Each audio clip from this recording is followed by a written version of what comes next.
Okay, everyone, we're doing this series as we've been navigating a very unusual year in our life, 2020, and a lot of uncertainty has come to all of our lives. And so I wanted to do a series on wisdom.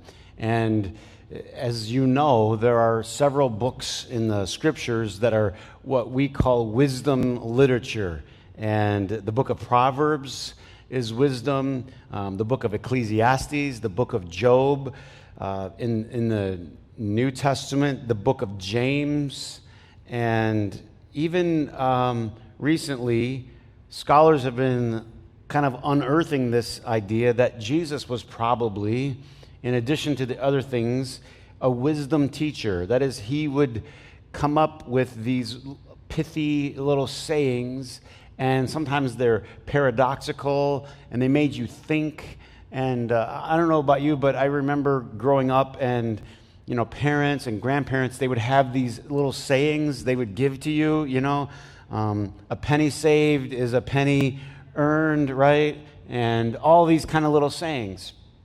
And so in the scripture, there are these wisdom sayings. And there's this wisdom teaching, and it especially applies, it's kind of like stuff that the elders have learned, and then they've learned to hand down or pass down to the next generation. And this is usually, it's practical, it's usually positive, right? And it's usually proven. That is to say, this stuff has worked for grandma, it's worked for great-grandma, and it will work today. So in today's world, you think about it, we have all this new stuff. We have new technology, right? And everything seems to be constantly changing over. There's always something new. By the time you get your passwords updated, you need a new password. Everything's constantly changing. And so wisdom is the thing that carries through each generation. And so wise people are the ones you look to in a crisis. Think about it. Think in your own life. When difficult things happen, you don't go find the best looking person. You don't go find the youngest person. What do? When you face difficulty in your life, you go to find wise people.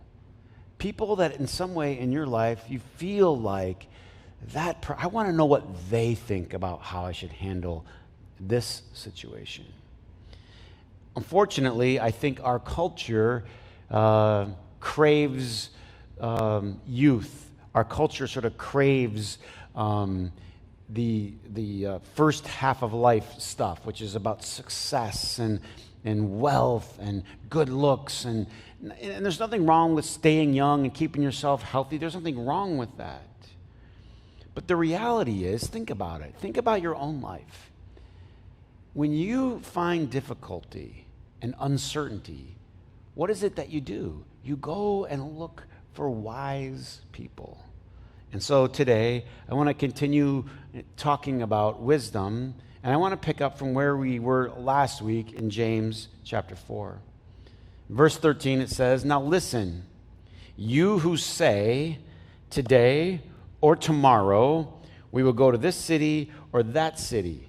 We'll spend a year there, we'll carry on business, and we'll make some money. Why, you don't even know what will happen tomorrow." Now, isn't this true? Who had the pandemic on your calendar for 2020? When you're setting your goals, remember this was very fashionable, maybe some of you still do, right? December 31st, you're setting all of your New Year's goals for next year. Who put survive the pandemic? Nobody, because no one thought this was going to happen. And wise people, they have a sense of humility. Think about this, humility about the future. Because he goes on to say, look, what is your life? It's a mist. It appears for a while, and then it vanishes. Instead, you ought to say, if it is the Lord's will, we will live and do this or do that. In other words, whenever we're talking about the future and what we hope to do or want to do or plan to do, we should put an asterisk. A little asterisk that says, here's what I'm thinking I'm going to do, but the asterisk is, I don't know that I'm going to have tomorrow. I don't know that I'm guaranteed next year. The reality is, and by the way, as we talk about this, one of the big mistakes that we make is we make all of these plans without praying, without consulting God. And this will even extend, let's say, to some of you, or you're watching, or your friend got you to watch, and say, I don't even know if I believe in God. I don't know if I believe in God like that. Okay, even for you. We'll take the word God out, because that's uncomfortable for you, and think of it this way. The asterisk is unforeseen circumstances. The asterisk is unforeseen economic reality, unforeseen pandemic, whatever it is, the reality is nobody knows for sure about tomorrow. And so wise people, they have an asterisk in their life when they're making their plans. They remember to leave God in the equation. They remember that life is not completely certain. They remember that they can't guarantee the future. Anybody here have a great plan that just came falling apart? You had everything all lined up. This is how I want it to go, and it went the opposite. I know for us, we're trying to plan for outdoor services. And so early in the week, we start watching the weather and seeing, is it going to rain? Is it not going to rain? We're trying to help people so we can make it. And you can't predict. Even the people who get paid to predict, they can't predict. So we don't know for sure. Then what do? Do we just sit back and say, well, because we can't? No, we plan with an asterisk. It's what business leaders call scenario planning. That is to say, I have a plan, but because I have an asterisk, I know if it goes this way, then I will shift this direction.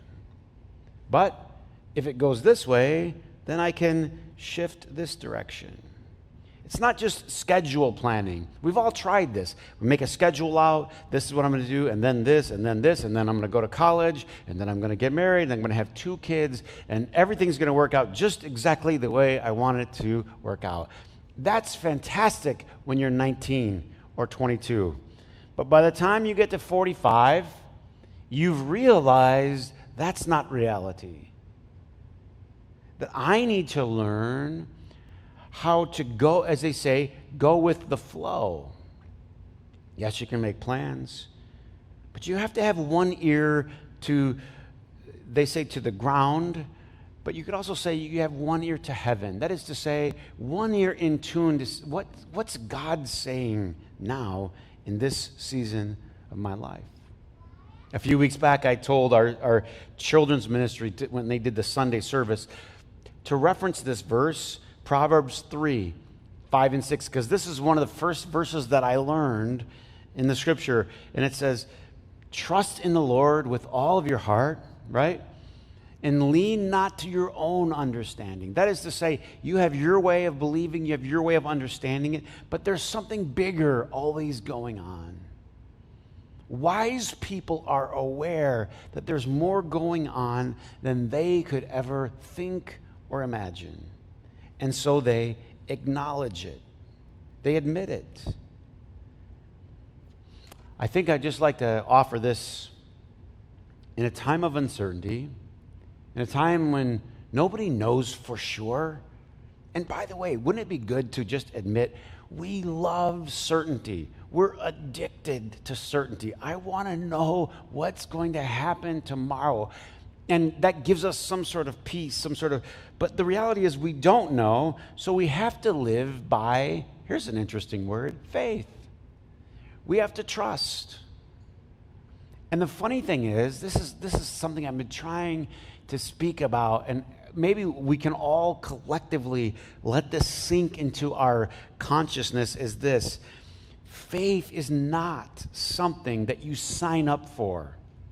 It's not something that you check a box and say, okay, now I am a Christian. Now I believe in God. Faith is actually when you actually really trust God. Believing in God, or believing that there is a God that exists, was actually addressed also in the book of James. And he, I think, tongue-in-cheek says, even demons believe in God. That doesn't prove anything. It's not, is there a God? That has nothing to do with, it's do you trust in God? That is to say, when you don't know, do you trust that it's going to be okay? James 1, he says this, don't be tossed around like in the waves of the sea. And I think that's what happens a lot of times. We're over here, and then something tragic happens, something unexpected happens, something unusual happens, and we get thrown way over here, and then we're over here, and then something else happens, and we get thrown way over here. It says that kind of person is unstable in all that they do. Question for you. Ready? Do you run to unstable people when your life's falling apart? Do you go, let me go find the most unstable person I know and see if they can advise me during this? No. What goes smack with wisdom? Stability. Usually, that's the thing that you think of first when you think of, I'm going to go talk to this person. I would think, my grandma. You think of, we have a word that we say, that person is my what? They're my rock. They're not thrown here and thrown there because this happened or that happened. They have this steadiness about them. I think the first and perhaps one of the key things for us to understand in the realm of wisdom is stability. Because I'm not going to get tossed because this uncertain thing happened or that curveball was thrown at me. One of the things that we know about life is it's full of curveballs. And so what do? Basically, you just make a decision. I'm going to control the things in my life that I can control, and I'm going to trust God for the things that I can't. We walk by faith, not by sight. The second thing is we want to be careful about presuming tomorrow, living into tomorrow. So this whole section here, it says, we're going to go do this tomorrow, and we're going to go do that tomorrow. And wise people, sure, they make a plan with an asterisk for tomorrow. In fact, planning is a big part of the wisdom literature in Proverbs. But it has this asterisk because we don't know about tomorrow. And perhaps one of the big mistakes that we make, especially perhaps when we're young, is we're always living into tomorrow. Someone said this very wisely: life happens when you're making plans for tomorrow. In other words, life's happening today. We're supposed to live it today. And there's two great benefits by living in today. First is we can enjoy today. We can enjoy it. In other words, if you're always worried about tomorrow, if you're always thinking about tomorrow, what are you doing? You're missing today. I can't tell you how many people have told me. Because most of my friends have children much older than Charlie. And every single one of them will say, don't blink, it goes by like this. Don't blink, it goes by like this. Next thing you know, she's going to be a teenager. And I think what they're saying in some ways is, in fact, some people flat out confessed this to me. They'd said, I kept looking forward to the next stage of their life instead of enjoying the stage that they were in. And isn't this a trouble for us? We keep, I can't wait until they can walk. I can't wait until they can talk. I can't wait until they go to, and then next thing you know, you wish you were back there. Instead, enjoy today. Now everybody look here. Today's not perfect, but today can be enjoyed. In fact, today is the greatest day to enjoy. Jesus said it this way, don't worry about tomorrow. Tomorrow has enough trouble of its own, right? Just take a breath and enjoy today. But there's another reason.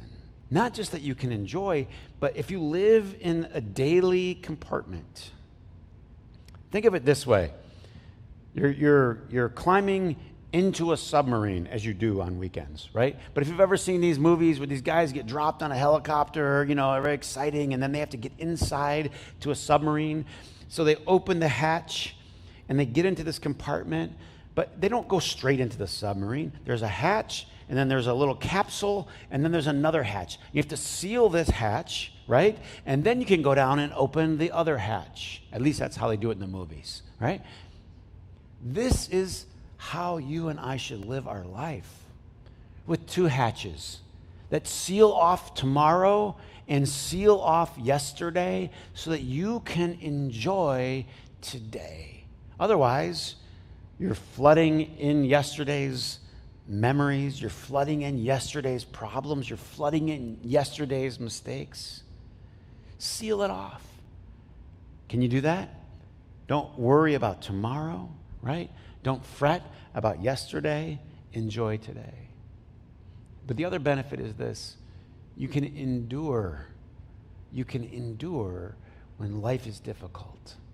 Now, this is for some of you that are going through a difficult time or season. If you try to figure out how is this mess going to ever work out, how am I ever going to get through this, this is especially important. Get focused on today. Get through today. Endure today. And you could say to yourself, I can get through today. I remember going through a difficult time in my life and watching the sunrise, and it never felt so beautiful as watching the sunrise that particular day. And the scripture came to my mind from Lamentations, great is your faithfulness. Your mercies are new every, what? Morning. God has enough grace for today. If you're going through a difficult time, just seal your life off into today and say, I'm going to get through today. I'm going to be okay today. And your mind's going to say, yeah, but don't worry about but just, I'm going to be okay today. And you are. You're going to be okay today. Tomorrow will worry about itself. You can endure anything that way. I don't know if some of you have ever done this, if you've ever been jogging or working out, and especially if I'm continually in the I'm trying to get back into shape mode. Anybody in my camp, I feel like I'm not totally terribly out, but I'm never totally in. And I'm in the camp of I'm trying to get back into shape. And so usually what that means is I can run a little bit. The other day I went for a run. I ran from my house up to the church here, and then here's the little game I play to myself. I'm going to make it to that next telephone pole. I know I can make that telephone pole. Have you ever done this game for yourself?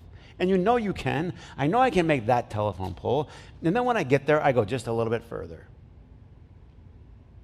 So how do you survive terrible? Because, that's what I felt like when I'm running and I'm not in shape. I'm feeling like I'm going to die, right? And some of you feel that way. I feel like I'm not going to make it. You say, but I can make that next telephone pole. You just say, I'm going to make it to the next sunrise. Great is your faithfulness. Your mercies are new every morning. One day at a time, we'll do something for you. It will restore the wonder and awe in life. Don't underestimate the sense of wonder and awe about life. The greatest gift for me to having Charlie in my life is she restores my sense of wonder and awe. To see life through a little girl's a year and a half old. To this day, she talks and waves to the trees and talks to the ducks and says goodnight to the lake.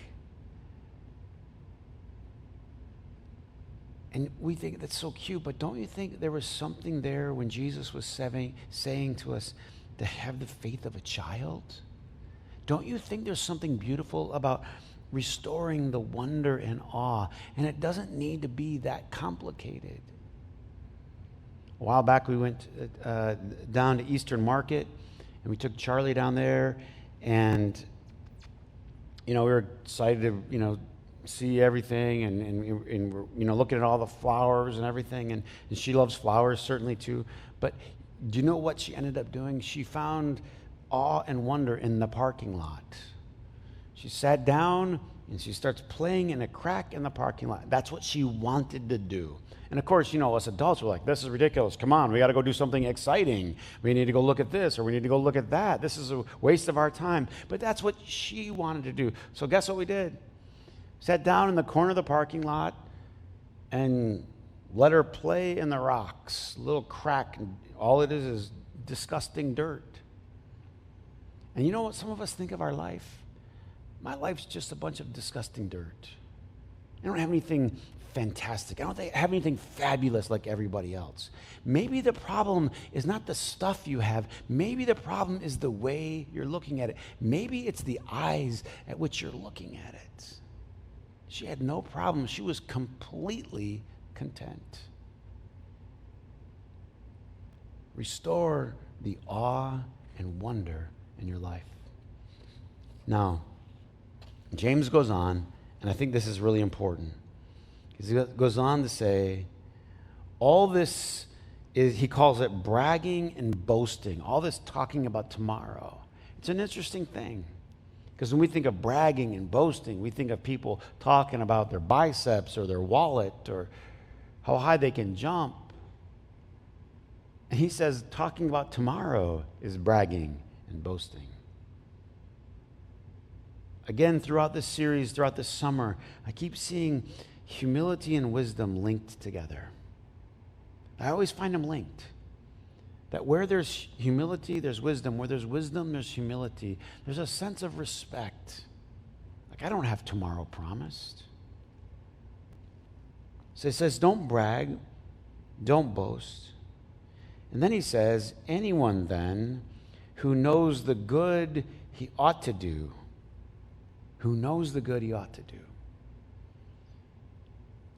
kind of leaves us with a thought. And the thought is this. You have today, and there's probably something good you can do today. Not thinking, someday I'm going to start doing good, but what's some good that I can do today? And it might be really simple. In fact, it probably is simple if it's today. It's not super complicated. You're going to reorganize the world, or you're going to, as every beauty queen pageant says, I'm going to solve world hunger or world peace. But maybe you can just have a great conversation. Maybe you can lift up one person. There's some good that you can do today. And so what's the beauty of this way of thinking? It shrinks your life down to what's really right here in front of you. And you say, I'm going to focus on finding some good that I can do today. Because one of the greatest things that will help you not only endure today, but enjoy today, find some good to do. Find something good. Years ago, we went down to help the people that were suffering in Louisiana and Mississippi after Hurricane Katrina hit. And I went down very quickly after it happened, took some supplies to see what we could do as a church to help. And literally, as I was coming back up, I called back to the church, and they were organizing people that wanted to go. So I found some places for us to go, take supplies, bring help. And I met our first crew from the church on the freeway. I met them at a rest stop, because we were talking, and I said, okay, I forget which city or state we were in, but we literally passed on the freeway. We got off, and our first crew was going down, and we exchanged stories. And one of the young guys who was on the crew going down, I didn't know at the time, but I went and shook his hand, and I didn't know him. He was brand new to the church, and so I just met him. His name was Craig. Years later, he seemed, I'll admit, it seemed at the time I don't know what the right word was, antsy. I'll use the word antsy. Years later, he told his whole story to me. He said, I came to the church, I was hooked on heroin, and you started talking about doing good in the world and that we were going to be going down to help. And he thought, what better way for me to get off heroin than to start by doing some good today? So he goes, so I came to church that morning, I signed up, and I was on my way down to help survivors of a hurricane. And he goes, that was my detox. That's what brought me out of it. That's what put me over the hump. Think of that. Sometimes when you're hurting and struggling, the greatest thing you can do is just find something right in front of you, some good that you can do. And here's one of the things that happens. Listen, it takes your mind off of you. It takes your mind off of you. Because you know what's worse than having a difficult day? Obsessing about your difficult day. Thinking about yourself all day long. And when you're doing good to others, it distracts you from obsessing about you. It's the gift. Serving others is a gift to you. So find some good that you can do today.